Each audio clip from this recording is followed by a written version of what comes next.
Assalamualaikum warahmatullahi wabarakatuh. Baik, siswa SMA ini belajar tentang kelas berkaitan dengan bahasa.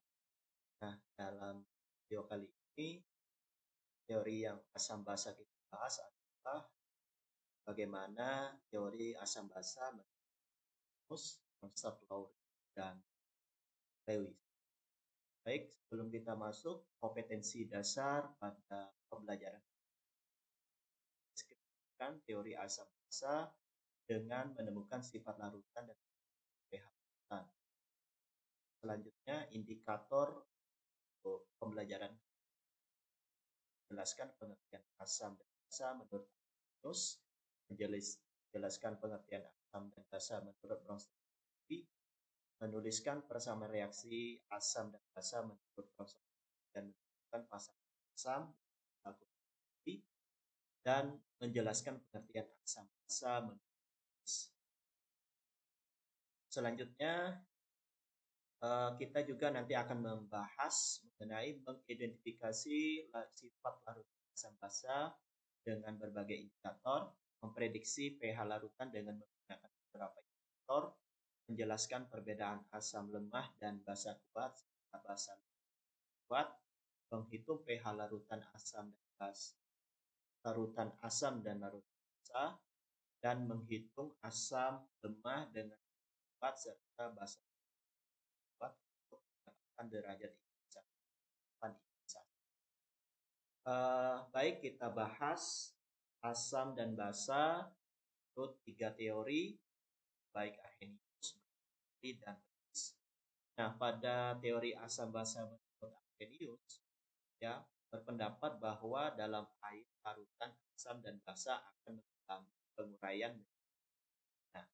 Nah, di mana asam menurut Arrhenius adalah zat yang di dalam air dapat melepaskan ion hidrogen atau H+.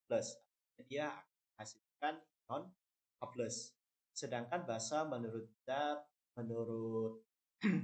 Arrhenius adalah zat yang di dalam air dapat melepaskan ion hidroksida atau dia menghasilkan ion. Nah, di sini kita bisa lihat sebuah ilustrasi bagaimana reaksi contoh dari asam ya. Nah, HCl kita reaksikan dengan O, asam kita reaksikan dengan air akan menghasilkan H3+ ya. Nah, di sini senyawa penghasil H+, H3O+, di sini di mana HCl melepaskan H+-nya. Ya, HCl akan menjadi Cl. 2O akan. Nah, di mana di sini kalau kita lihat ya, NH3 plus H2O akan menghasilkan NH+ dan OH- di sini. Selanjutnya, teori asam basa menurut Bronsted, di mana dalam teori asam basa Lowry ya, teori asam basa yang lebih luas, tidak hanya terbatas pada asam basa yang baru. Tapi di sini menurut Thomas Lowry yang bekerja secara terpisah pada tahun 2003, keduanya mengatakan bahwa reaksi asam basa menimbulkan transfer proton atau H+. Bisa kita lihat di sini, menurut Bronsted Lowry, asam itu adalah senyawa yang memberikan proton atau donor proton ya, atau memberikan H+. Kan basa adalah senyawa yang menerima proton atau yang H+, itu yang biasanya disebut. Nah, perhatikan dari reaksi berikut, bisa lihat di sini CH3COH asetat, kita reaksikan dengan air, maka akan menjadi CH3CO- plus H3O+. Nah, di mana CH3COH ini adalah merupakan asam menurut Brown Story, sedangkan H2O ini merupakan basa. Kenapa? Bisa kita lihat di sini perubahan H3COH menjadi H3COO. Ya. Nah, sehingga dia memberikan H plusnya ke H2. Sedangkan H2O menerima H plusnya. Nah, sehingga di sini bisa kita lihat asam ini merupakan basa.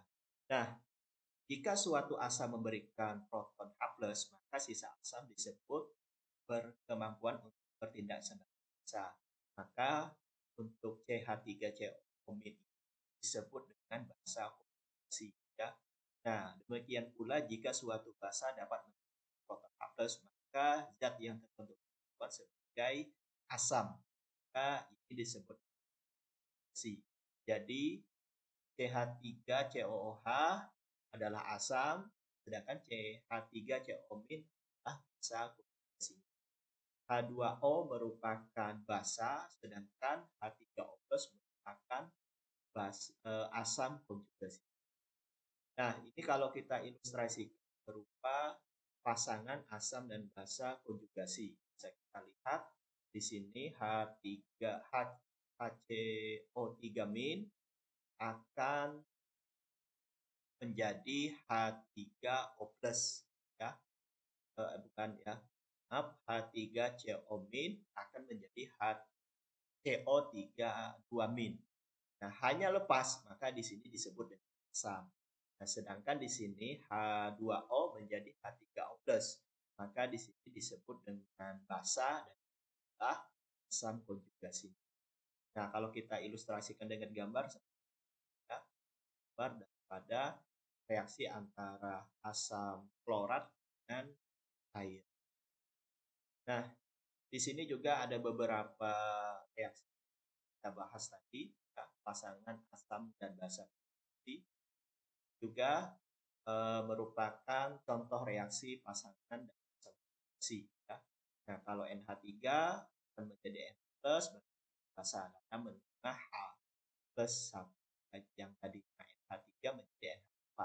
Sedangkan H2O menjadi OH min, dia merupakan asam dan jadi H2O tidak mesti harus basa atau asam. Jadi bisa dia basa kalau dia menerima H+, dia bisa berupa asam kalau memberikan. Nah, ini adalah contoh ilustrasi asam dan basa menurut Brown Story. Selanjutnya kita masuk di teori asam basa menurut Lewis. Nah, kalau menurut Lewis, ya, asam itu adalah senyawa akseptor pasangan elektron dari atom. Jadi kalau asam itu adalah merupakan yang menerima pasangan elektron, sedangkan basa adalah senyawa pendonor pasangan elektron untuk membentuk. Jadi basa merupakan pemberi pasangan elektron. Nah, bisa kita lihat di sini bagaimana contoh daripada asam basa menurut Lewis. Nah, di sini ikatan kimia baru dibentuk dengan menggunakan pasangan elektron basa Lewis. Nah, ikatan kimia dibentuk ikatan kovalen kovalenti. Ya, di kelas 10 kita sudah pernah belajar ikatan ion maupun ikatan kovalen. Kovalen berapa kan? Gal, rangkap, si. Nah, bisa kita lihat di sini bagaimana asam basa menurut Lewis. Jadi, kenapa H+ ini disebut asam? Karena dia menerima pasangan elektron. Nah, sedangkan kenapa di sini H2O masuk ke dalam basa? Karena dia memberikan pasangan elektron. Yang di sini yang bertindak adalah pasangan elektron. Jika memberi berarti dia ada asam.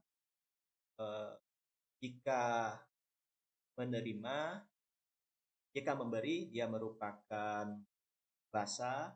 Jika menerima, dia merupakan.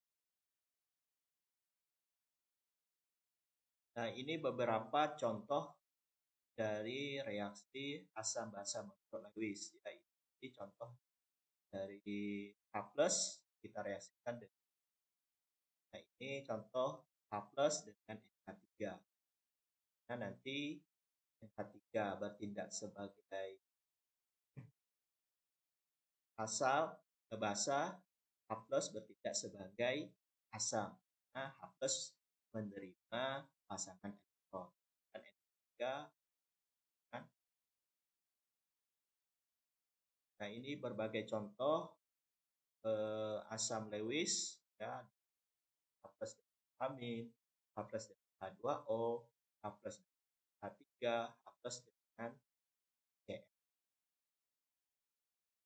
Baik, mungkin ini dulu penjelasan kita pada video pembelajaran hari ini berkaitan dengan teori asam basa menurut Lewis ya, menurut konsentrasi dan menurut ya, mudah-mudahan bermanfaat. Ini saya akhiri. Assalamualaikum warahmatullahi wabarakatuh.